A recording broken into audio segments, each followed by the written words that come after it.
வணக்கம். நான் உங்கள் அன்பான சயின்டிபிக் வேதிக் அஸ்ட்ராலஜர் அஸ்ட்ரோரஞ்சி பேசுகிறேன். நல்லது நினைப்போம், நல்லதே நடக்கும். தொடர்ந்து நம்மளுடைய வீடியோஸ்லாம் நீங்கள் பார்த்துட்டு இருப்பீங்க நம்புகிறேன்.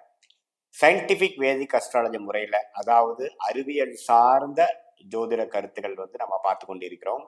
எப்படி நம்மளுடைய போன பிறவி பாவ புண்ணியங்கள் இந்த பிறவியில் நம்மளுடைய கர்மாவாக செயல்பட்டு வாழ்க்கையிலோட சாதகமான சம்பவங்களாகவும் சாதகமற்ற சம்பவங்களாகவும் நம்மளுடைய அந்த கர்மாவே ஒளி தத்துவம் பிரகாரம் ஜோதிடத்துல எப்படி கர்மா செயல்படுகிறது, நம்மளுடைய தசா புக்திகள் எப்படி நம்ம வாழ்க்கை சம்பவங்களை நிர்ணயிக்கிறதுங்கிறது துல்லியமா நம்ம பார்த்து கொண்டு இருக்கிறோம். ஆனா இந்த வீடியோவில் பார்த்தீங்கன்னா கோச்சார அடிப்படையில பார்க்க போறோம். ஏன்னா நம்ம தசாபுக்திகள் பார்க்கும்பொழுது பிறந்த தேதி, பிறந்த நேரம், பிறந்த ஊர் வேணும்.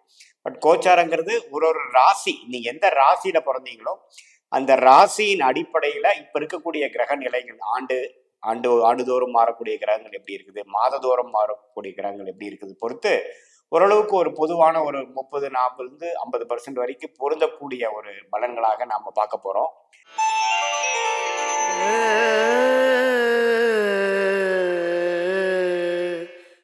இப்ப பாத்தீங்கன்னா பிப்ரவரி மாசம் 2025 ரிஷபராசிக்காரனுக்கு எத்தகைய ஒரு மாதமாக இருக்க போகுதுங்கிறது நம்ம இந்த வீடியோல பார்க்க போறோம். அது எப்படின்னா, ஆண்டு கிரகம் என்று சொல்லப்படுகிற குரு ராசிக்குள்ளேயே நீடிக்கிறார் பிப்ரவரி மாதம் முழுவதும். சனி 10ஆம் இடத்திலேயே நீடித்து இருக்கிறார். அவரும் எந்த விதத்திலையும் மாற்றம் இல்லை. 10ஆம் இடத்தில் சனி இருந்து அதிக உழைப்பு முன்னேற்றம், தொழில், வேலை அப்படிங்கிற விஷயத்தை ரிஷபராசிக்காரர்களுக்கு கடந்த 2 வருஷமாக கொடுக்க போகிறார். இன்னுமே பிப்ரவரி மாசமும் இந்த மாற்றம் இருக்க போறதில்லை. ராகு 11ஆம் இடத்திலிருந்து நல்ல லாபத்தையும், வெளிநாடு வெளிமாநிலம் சம்பந்தப்பட்ட விஷயங்கள், அந்நிய விஷயங்கள், கொஞ்சம் வேற இடத்துல போய் ஜெயிக்கிறது, டிராவலிங், சில சோசியல் மீடியா, கிரியேட்டிவிட்டி, ஐடி துறை, இது மாதிரி விஷயத்துல இருக்கிறவங்களுக்குலாம் நல்ல மேன்மையை கொடுக்கக்கூடிய ராகு 11ஆம் இடத்துல இருந்து குரு கேது 5ஆம் இடத்திலிருந்து குரு பார்வை பெறுகிறது அருமையான விஷயம். ஸோ இதே அமைப்பு நீடிக்குது பிப்ரவரி மாதம் ரிஷபராசிக்காரர்களுக்கு. இப்படி இருக்கும் பொழுது மாத கிரகம் என்று சொல்லப்படுகிற சுக்கிரன், அதாவது ராசி அதிபதியாகிய சுக்கிரன் எப்படி இருக்காருன்னு பார்த்தா, ரிஷப ராசிக்காரர்களுக்கு சுக்கிரன் 11ஆம் இடத்துல உச்சம் பெறார். ஸோ 11ஆம் இடத்துல ரிஷப ராசிக்காரர்களுக்கு மீனத்துல சுக்கிரன் மாதம் முழுவதுமே உச்சம் பெற்றிருக்கிறார். ஸோ அது ஒரு அருமையான அமைப்பு. ஸோ நிறைய பெனிஃபிட்ஸு, நிறைய அச்சீவ்மெண்ட்ஸ் எல்லாம் வரக்கூடிய அமைப்புகள் உண்டு. ஒரு கடந்த 6 மாசமாக ரிஷபராசிக்காரர்கள் நிறைய முயற்சி கொண்டு பண்ணிட்டு இருந்தவங்களுக்கெல்லாம் கை மேல பலன், கொஞ்சம் ப்ராஃபிட்டபிலிட்டி வரக்கூடிய அமைப்பு, ஒரு முதலீடு போட்டவங்களுக்கு ரிட்டர்ன்ஸ் வரக்கூடிய அமைப்பு, அதே சமயத்தில் வீட்டில் சுப விஷயங்கள், ஒரு ஃபங்க்ஷனு, ஒரு ஒரு ஒரு வண்டி வாகனம், ஒரு வீடு, அழகிய பொருட்கள், வசதிப்படுத்துறதுக்காக ஒரு பொருட்கள், இதெல்லாம் வாங்கக்கூடிய ஒரு அருமையான ஒரு மாதமாக ரிஷபராசிக்காரர்களுக்கு இருக்க போகிறது. ஏன்னா ராசி அதிபதியை உச்சம் பெற்று மீனத்துல நல்லாவே இருக்கிறார். இதுல என்ன ஒரு விஷயம்னா, ராகுவோட கொஞ்சம் சேர்றார். குடிந்த ஒரு வாரம் 10 நாள் முடிவா ஒரு மிடில் ஆஃப் த மந்த்ல ஒரு 2வது வாரம் 3வது வாரத்துல பாத்தீங்கன்னா ராகுவோட சுக்கிரன் பீடிக்கும் பொழுது கொஞ்சம் பாதிக்கப்படுறார்.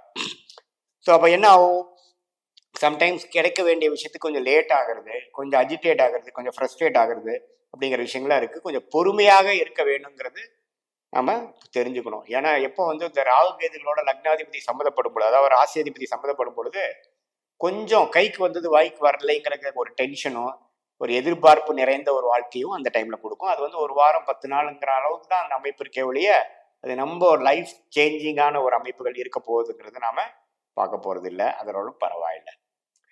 ஸோ அதுக்கப்புறம் அடுத்த மாத கிரகங்களாகிய செவ்வாய் பார்த்தீங்கன்னா 2ஆம் இடத்திலே மிதுனத்திலே நீடித்திருக்கிறார். தப்பு இல்லை. நான் வருமானத்துல கொஞ்சம் வர வேண்டியதுல கொஞ்சம் ஒரு எதிர்பார்ப்பும், அதே கொஞ்சம் லேட்டா வரக்கூடிய அமைப்புகள், 100 ரூபா வர வேண்டிய இடத்துல ஒரு 60 ரூபா வருது. பேச்சு விஷயத்துல கொஞ்சம் கவனமா இருக்கிறது, வாக்கு விஷயத்துல திடீர்னு பேசுறது, தப்பா ஒரு கோவத்துல பேசிடுறதுங்கெல்லாம் அவாய்ட் பண்ணணும். ஏன்னா செவ்வாய் 2ஆம் இடத்துல இருக்கும் பொழுது நமக்கு ஒரு மாதிரி தவறான ஒரு வார்த்தையை தெரியாம பேசக்கூடிய அமைப்பு, அதனால பின்விளைவுகள் கொஞ்சம் தப்பா இருக்கக்கூடிய அமைப்பு இருக்கு. கொஞ்சம் பேச்சை கட்டுப்படுத்தணும். அதே சமயத்துல புதன்கிற கிரகம் பார்த்தீங்கன்னா 9ஆம் இடத்திலேயே மகரத்துல இருக்கார். அவர் வந்து 13ஆம் தேதி பார்த்தீங்கன்னா 10ஆம் இடத்துக்கு போறார். ஸோ ராஜயோகாதிபதி 10ஆம் இடத்துக்கு போறது அருமையான விஷயம். 13ஆம் தேதி பிப்ரவரிக்கு அப்புறம் மிடில் ஆஃப் த மந்த்லேருந்து கொஞ்சம் உயர்வு, குழந்தைகள்னால கொஞ்சம் மேன்மை, அது எல்லாமே கொஞ்சம் விஷயங்கள் வரக்கூடிய போது. அதே மாதிரி சூரியன் பார்த்தீங்கன்னா ஒரு 13ஆம் தேதி 14 செகண்ட் வீக் முடிச்சு தேர்ட் வீக்லேருந்து பார்த்தீங்கன்னா 10ஆம் இடத்துக்கு தொழில் ஸ்தானத்துக்கு போகும்பொழுது ஒரு பிஸ்னஸ் வேலை தொழிலில் இருக்கிறவங்களுக்கு நல்ல மேன்மை கிடைக்கக்கூடிய அமைப்பு கண்டிப்பாக இருக்கு. பட் அதில் பார்த்தீங்கன்னா ஒரு 5 நாள் 6 நாள் வந்து மிடில் ஆஃப் த மந்த்தில் சூரியனும் சனியும் சேரக்கூடிய அமைப்பு இருக்கிறதுனால தொழிலில் கொஞ்சம் கவனம், திடீர்னு செட்பேக் ஆகுறது, திடீர்னு நம்ம ஒரு சரக்கு அனுப்பிச்சிட்டு அந்த சரக்கு வந்து போய் கரெக்டான ஒரு விஷயமா பண்ணி அதில் ப்ராஃபிட்டில் கொஞ்சம் பிரச்சனை வருது சார், அது மாதிரி கொஞ்சம் பிரச்சனை வருது அப்படிங்கிற மாதிரி கொஞ்சம் மன உளைச்சலை கொடுக்கக்கூடிய அமைப்பு இருக்குது. தகப்பனாருங்கிற விஷயத்த பார்க்கணும், கொஞ்சம் இடம் சார்ந்த விஷயத்தெல்லாம் கொஞ்சம் பார்க்கணும், தாயார் விஷயங்களும் கொஞ்சம் ப்ராப்ளம் இருக்குது. ஸோ கொஞ்சம் அந்த மிடில் ஆஃப் த மந்த் வந்து சூரியன் சனியும் சேரும் பொழுது இந்த 4ஆம் இடம் பாதிக்கப்படுகிறது. ஸோ அதனால பித்ருகாரகனும் பாதிக்கப்படுகிறார், 4ஆம் இடங்கிற தாயார் ஸ்தானம் பாதிக்கப்படுறப்போ கொஞ்சம் உற்றார உணர்வுகளுக்கு வந்து திடீர்னு சில உடல்நல கோளாறு வரக்கூடிய அமைப்புகள் அதெல்லாம் கொஞ்சம் ஜாக்கிரதையாக பார்த்துக்கொள்ள வேண்டிய அமைப்பு இருக்கு. பட் என்னதான் இருந்தாலும் ராசி அதிபதி வந்து 11ஆம் இடத்துல உச்சம் பெற்றிருக்கிறது நமக்கு எல்லாத்துக்கும் ஒரு சப்போர்ட், எல்லாத்தையும் சமாளிக்க முடிய அளவுக்கு ஒரு தைரியத்தையும் ஒரு கிளாரிட்டியும் கொடுப்பார். ராகுவோட பிடிச்சு நம்ம ஒரு 3 டிகிரி 4 டிகிரி போகும்பொழுதுதான் கொஞ்சம் டிஸ்டர்ப் ஆகும். ஸோ அந்த டைம்ல கொஞ்சம் பார்த்துக்க வேண்டிய அமைப்புகள் கண்டிப்பாக உண்டு. ஸோ புதன், செவ்வாய், சூரியன், சுக்கிரன் எல்லாமே வந்து மாத கிரகங்கள் நல்லா இருக்கும் பட்சத்துல ஆண்டு கிரகமும் ஓரளவுக்கு நல்லா இருக்கனால இந்த உழைப்புனாலேயே ஜெயிச்சு கொண்டிருக்கக்கூடிய ரிஷபராசிக்காரர்களுக்கு 2025 பிப்ரவரி மாதம் பார்த்தீங்கன்னா கொஞ்சம் நடுவான ஒரு டிஸ்டர்பன்ஸ் இருந்தாலும் ராசி அதிபதி நல்லா ஒரு மீனத்துல உச்சம் பெற்று இருக்கிறனால ஓரளவுக்கு சமாளித்து வரக்கூடிய அந்த 11ஆம் வீட்டு சனி 2025 மார்ச்சுக்கு அப்புறம் ஏப்ரல்ல இருந்து வரக்கூடியதுக்கு வேணுங்கிற ஒரு ஃபவுண்டேஷனை கொடுக்கக்கூடிய, ஒரு அடித்தளத்தை கொடுக்கக்கூடிய, ஒரு லாபத்தை பெற்று ஒரு மாதிரி ஓய்வான வாழ்க்கையை, ஒரு நிறைவான வாழ்க்கையை பெறக்கூடிய அமைப்புக்கு ஒரு ஃபவுண்டேஷனான ஒரு மந்தாக நம்ம பிப்ரவரி மாதம் 2025 கட்டாயம் எடுத்துக்கலாம். ஸோ அது மாதிரி ஒரு அமைப்பு இருக்கு. மாணவர்களுக்கும் பார்த்தீங்கன்னா நல்லா படிக்கக்கூடிய அமைப்பு, இல்லத்தரசிகளுக்கும் பார்த்தீங்கன்னா தப்பு இல்லை, ஓரளவுக்கு வந்து வாழ்க்கையில வந்து ஒரு கருத்து வேறுபாடுகள் இல்லாமல் ஓரளவுக்கு போகக்கூடியது, ஓரளவுக்கு வசதிப்படுத்துறதுக்காக சில விஷயங்கள் இப்போ வாங்குறது பண்றது அப்படிங்கிறதெல்லாம் எல்லாமே வந்து கொடுக்கக்கூடிய ஒரு மாதமாக இது வந்து பிப்ரவரி மாதம் ரிஷபராசிக்காரர்களுக்கு கட்டாயம் உண்டு.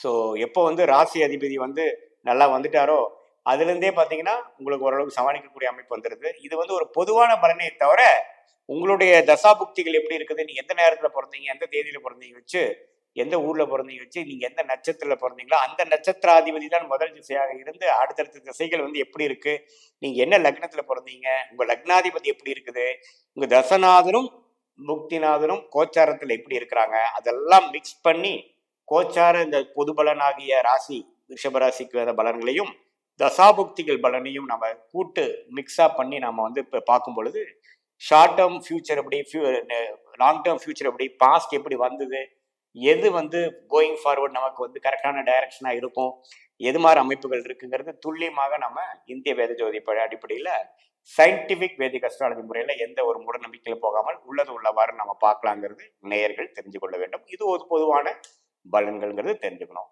மீண்டும் மற்றொரு காணொலியில் சந்திப்போம். நன்றி, வணக்கம்.